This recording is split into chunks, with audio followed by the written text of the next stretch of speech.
O Arte e Letra está de volta com o dramaturgo e roteirista Alex Moleta, autor do livro Criação de Curta-Metragem em Vídeo Digital. Mas a produção independente, nesse sentido assim, de curta-metragem digital, aí, na verdade, o custo depende do realizador, né? Eu acho que o que caracteriza um curta-metragem profissional ou não é a visão de mundo e é o olhar do realizador. Se ele tiver uma visão interessante, o seu ponto de vista, tiver um conteúdo bom para passar, personagem interessante, ele vai fazer um filme profissional com uma câmera de vídeo. Porque o meu entender é possível. No meu entender, toda aquela parafernália. Eu creio que sim. Do filme industrial. Eu creio que sim, porque assim, o meu entender, o que caracteriza um filme profissional, né, é um filme que é visto como um cinema, como uma linguagem cinematográfica, com conteúdo, com personagem interessante, que tem uma carreira por festivais e que faça sucesso. Assim, sucesso de público e de crítica. E isso pode ser feito com um vídeo que tenha sido gasto, sei lá, 500 mil, 2 mil reais para ser feito. Tudo depende, assim, da visão do criador. Por quê? O cinema, no meu modo de ver, não está no equipamento. O cinema não está no formato. O cinema, ele está no olhar artístico do realizador. Então, a visão do diretor, né, é mais importante do que o tipo de câmera que ele utiliza, né, e o tamanho da produção em que ele está envolvido. Né, a gente pode ter filmes belíssimos feitos somente com uma câmera de celular, né, como a gente pode ter, de repente, uma superprodução de TV com conteúdo questionável. Então, eu vejo que o que caracteriza um trabalho audiovisual profissional é nesse sentido, é a obra artística em si, e não o equipamento ou formato. Eu acho que existe um pensamento equivocado de que para eu ser um cineasta, eu preciso ter câmeras de última geração, uma equipe de mais de 200 pessoas. Um estúdio enorme, exatamente. E não é assim que funciona. Né? Eu posso ser um cineasta com um trabalho simples, né? Mas que tenha uma visão de mundo interessante para as pessoas que vão assistir. Então, eu acho que o caminho é por aí. Nesse sentido, o valor de um trabalho profissional é o valor, assim, é o tamanho do bolso dos realizadores, é o tamanho da vontade de realizar. Primeiro eu quero te perguntar qual é a diferença entre o curta-metragem e um longa-metragem. É só a duração de tempo? Ou afinal, o que é o curta-metragem? Bom, a diferença principal é realmente o tempo de duração. Se a gente pegar, por exemplo, como que surgiu o curta-metragem, né, no início do cinema, cada rolo de filme tinha a duração de 10 minutos mais ou menos. Então, o que eles faziam? Eles pegavam um rolo de filme e gravavam uma cena em plano sequência que virava quase um curta-metragem já. E esses filmes que tinham começo, meio e fim, dentro desse rolo, às vezes era exibido antes de um filme longo. Então, o curta-metragem já surgiu daí, assim, o tamanho do rolo de película de filme.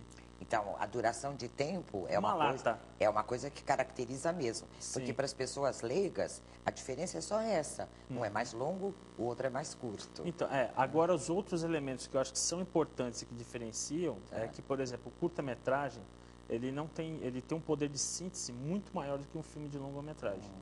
Então, a gente tem, por exemplo, no curta-metragem, como eu vejo mais ou menos como um conto. Né? O curta-metragem ele tem que ter uma história com começo, meio e fim, em 10, 15 minutos, que passe o universo do personagem, não dá tempo de ficar enrolando. Então, assim, o curta-metragem ele parece um conto nesse sentido. É uma forma breve e intensa. A gente tem que ter um poder de síntese muito maior no curta-metragem. E nesse sentido, por isso que o curta-metragem é uma escola para o cineasta. Porque você tem que ser sintético. Você tem que economizar na imagem, tem que economizar no texto. Você não tem tempo de ficar trabalhando a narrativa. Mas você tem que garantir a coerência dessa história, né? Exatamente. Em curto tempo. Exatamente. O que é uma coisa bastante difícil também, né? Um longa-metragem a gente tem aí de 15 a 20 minutos para fazer a abertura do filme. Né? Então, no curta-metragem não, a gente tem alguns minutos. 3, 4 minutos. Então já dá uma diferença enorme. A gente não pode, por exemplo, trabalhar muito a imagem, trabalhar muito o diálogo e esquecer da história. Então a gente tem que que trabalhar isso de forma intensa, breve. E rapidamente. Como um conto.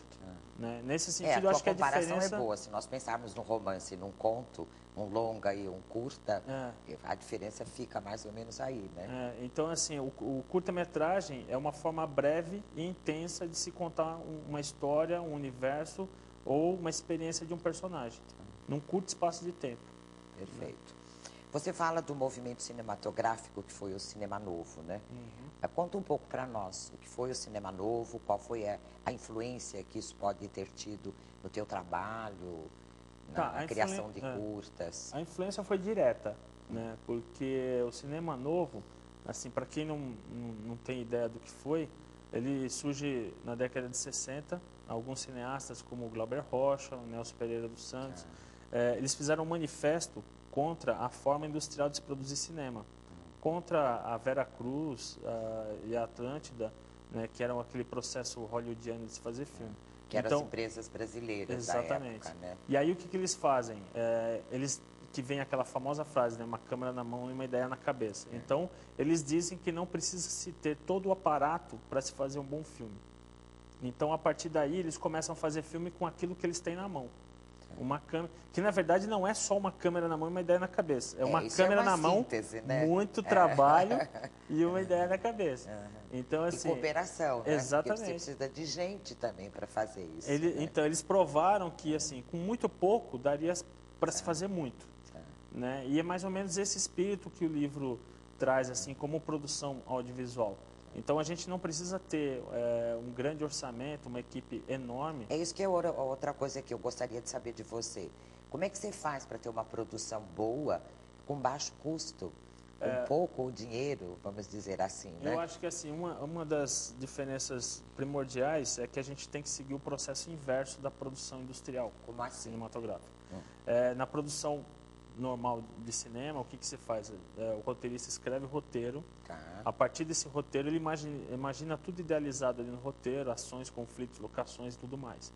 A partir daí, o roteiro vai para as leis de incentivo, o produtor levanta-se um orçamento, o produtor vai atrás do financiamento e o filme é realizado dentro daquele orçamento, baseado no roteiro, ou na ideia do diretor, ou o que for.